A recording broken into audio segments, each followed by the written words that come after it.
Punto di svolta nella vicenda del Nevegal, l'Assemblea dei soci dell'Alpe ha infatti deciso di appoggiare il progetto di nascita della Newco pubblico-privata sostenuta dal Comune, dando pieno mandato al CDA di operare. Lo farà già nelle prossime settimane conferendo al nuovo soggetto gli impianti. Noi conferiamo gli impianti, ma non conferiamo nessun debito. Debiti quindi che a sentire curti rimarranno in capo alla società dell'Alpe, che nel frattempo garantirà l'apertura degli impianti per la stagione invernale, in particolare le seggiovie triposto e del campo scuola.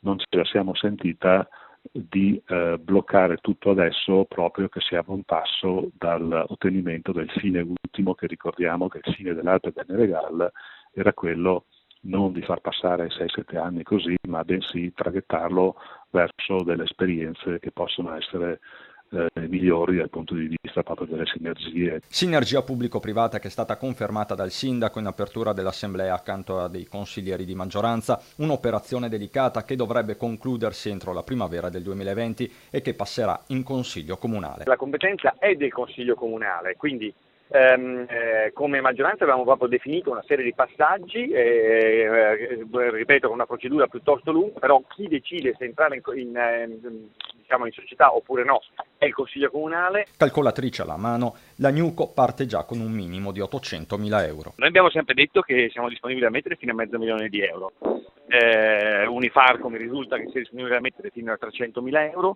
Ci sono già altri soci che sono interessati, a mettere la loro quota, e quindi un po' alla volta vediamo qual è la cifra a cui arriviamo.